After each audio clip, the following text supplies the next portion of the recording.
Welcome back to Selling on Giants News and Updates. I'm Mr. Will, host of the Selling on Giants podcast, and every week I break down what's actually changing across Amazon, Walmart, and the broader e-commerce ecosystem, so you do not have to decode policy pages or forum speculation.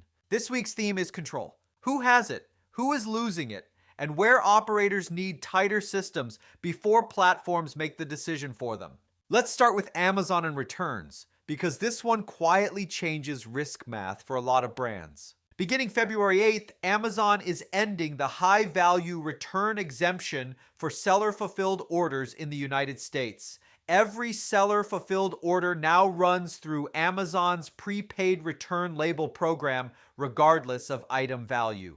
For years, premium and fragile products lived in a different lane. That lane is gone. Amazon now automatically issues prepaid return labels through buy shipping. Refund timelines compress from 14 days down to 7. Buyer-seller messaging during returns disappears entirely. From the buyer's perspective, this feels cleaner and faster. From the seller's perspective, exposure shows up sooner and hits harder. Nothing about this is accidental. Amazon is standardizing the return experience and accelerating refunds because speed drives trust and trust drives conversion. What has not changed matters, but it does not soften the impact for most brands. Handmade, certified pre-owned watches, non-physical products, dangerous goods, and oversized or heavy items remain excluded.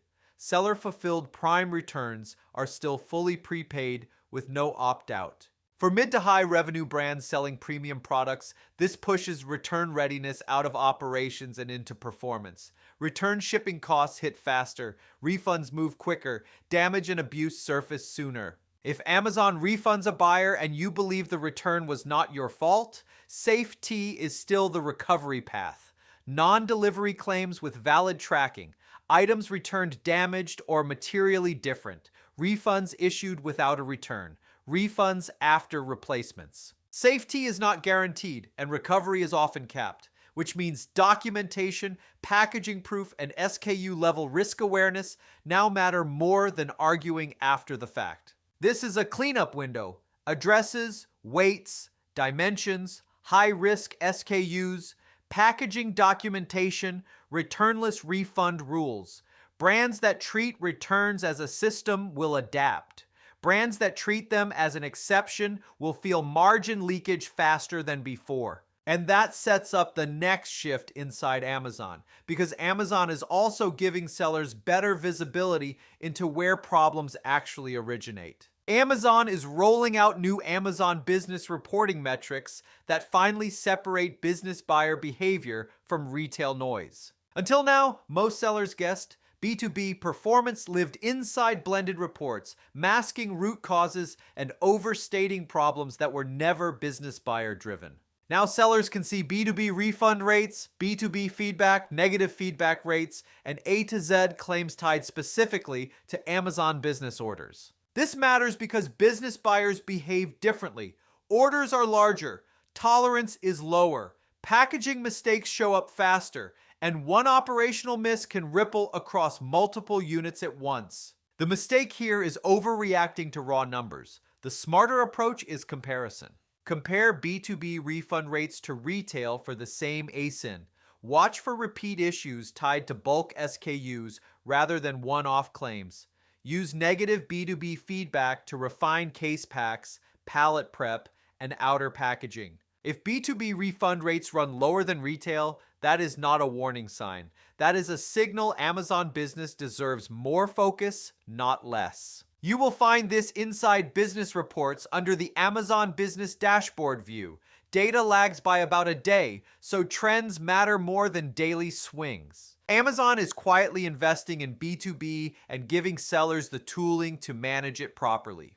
Brands that treat B2B as a distinct channel tend to see higher order values, lower long-term return rates, and steadier demand. That theme of tighter standards carries straight into Walmart, where performance tolerance continues to shrink. Walmart enforces one of the strictest seller performance frameworks in marketplace retail, And in 2026, enforcement tightens further with negative feedback rate becoming a core metric. Walmart evaluates seller-fulfilled orders on rolling windows, 30 to 60 days, depending on the metric. Walmart fulfilled orders sit outside most of this risk, which is why WFS continues to provide structural protection. The thresholds are unforgiving. Cancellation rates under 2%, on-time delivery above 90%, valid tracking above 99%, refund rates under 6%, seller response rates above 95%. And now, negative feedback rates must stay under 2% measured over 60 days. This changes the game because negative feedback is no longer just reputation, it is enforcement. For WFS sellers, carrier issues do not count, but product quality, missing components, and unclear listings do. That distinction protects logistics but exposes catalog discipline. If metrics slip, Walmart moves fast. Suppression removes seller-fulfilled listings. Suspension removes everything. Termination is permanent and not appealable. Appeals require a clear business plan of action and supporting documentation. Invoices, images, proof, missing documentation almost always ends the conversation. Walmart is signaling something important here. Product quality and expectation management now carry the same weight as fulfillment execution. For disciplined operators, this raises the bar and lowers competition. Before we keep going, quick sidebar. Because everything we have covered so far points to the same seller pain point: complexity without alignment. At Bellavix, we help brands turn moments like this into operating clarity. We have helped brands sell over $500 million on Amazon.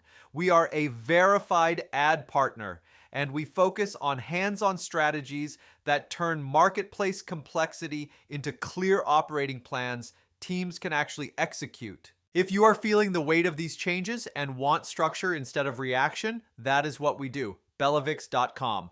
All right, back to it. Amazon is also making one of the most consequential catalog changes we have seen in years, and this one directly affects reviews and conversion. Starting February 12th, Amazon will stop sharing reviews across variation families when differences affect functionality, performance, formulation, or intended use. The rollout runs through the end of May, with sellers receiving notice before changes hit. Historically, reviews flowed freely across children even when differences were meaningful, that inflated ratings and masked weak SKUs. Going forward, cosmetic differences still share reviews. Color, pattern, size when function remains the same, pack size, minor scent differences for non-scent-led products. Functional differences do not.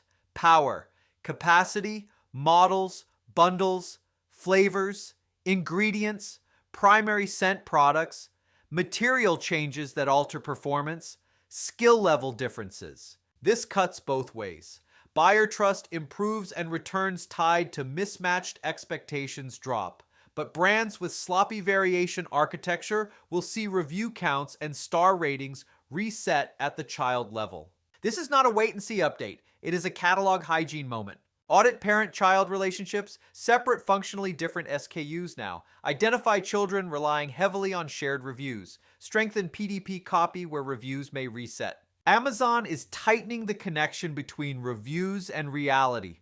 For operators who built clean catalogs, this is a net positive. For everyone else, February is closer than it looks. That tightening of systems is not limited to Amazon. Walmart is making its next move through partnership rather than vertical control. Google and Walmart are deepening their collaboration at an infrastructure level. This is not a press release partnership. It is alignment between discovery, media, and checkout. Walmart brings first-party commerce data and closed-loop attribution. Google brings intent, search, ads, and AI at scale. Together, they narrow the distance between upper funnel discovery and lower funnel conversion. For brands, this makes Walmart Connect inventory more valuable. Attribution improves. Search-driven discovery increasingly feeds into Walmart-owned conversion paths. Amazon built retail media vertically. Walmart is building it through partnerships. This positions Walmart as a serious counterweight, just in a different lane. Operators should not change tactics overnight, but strategy should evolve. Walmart is no longer a secondary channel. As attribution improves, inefficiency gets exposed faster. That exposure theme shows up again when we look at holiday spending and how buyers are actually making decisions. Holiday e-commerce spending reached $258 billion. The bigger signal is how shoppers got there. AI assistants are no longer a novelty. They are influencing discovery, comparison, and purchase confidence, especially during high-intent moments. Shoppers still buy on Amazon, Walmart, and brand sites. They simply arrive more informed and more decisive. That compresses the funnel. Fewer options considered, higher expectations for clarity, less patience for vague listings. AI tools favor structured data, clean variations, accurate attributes, and honest review alignment. Brands relying on ambiguity feel this shift first. This is why platforms are tightening rules around review sharing and listing accuracy. AI needs trustworthy inputs. For operators, this is not about chasing AI features. It is about strengthening fundamentals. Clarity wins. Shortcuts get filtered out before the click. That same demand for structure is why selling into the European Union feels harder than it should. EU e-commerce rules feel complex because they are layered.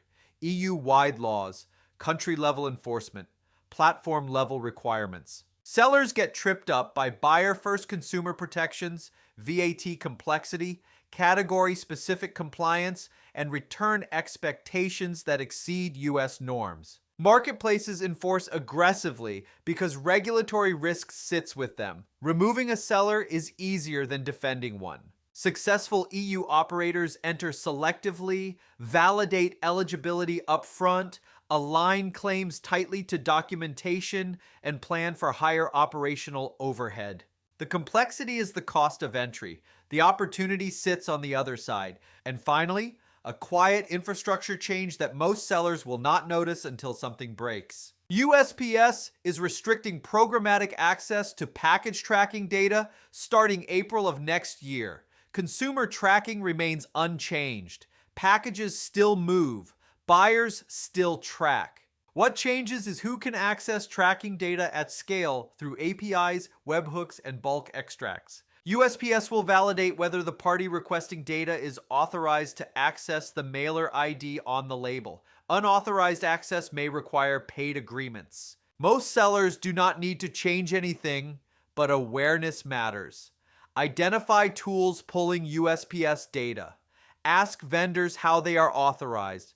Expect pricing changes if fees pass through. Open access infrastructure is disappearing. Accountability is replacing convenience. That brings us full circle because refund speed sits at the center of all of this. A recent survey highlighted by Chain Store Age confirms what operators already know. Fast refunds drive repeat orders more than discounts. Refund speed reduces anxiety, builds trust, and shortens the distance between a return and the next purchase. On marketplaces, slow refunds often turn into negative reviews even when the product was not the issue. As platforms tighten performance standards, experience matters more than ever. Leading operators automate refunds where possible, accept some losses, and treat refunds as retention, not damage control. In mature e-commerce, differentiation shifts from acquisition to experience.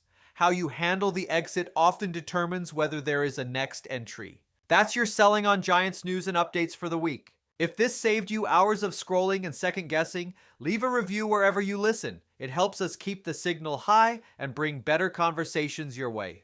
I'm Mr. Will, and I'll see you next week on Selling on Giants.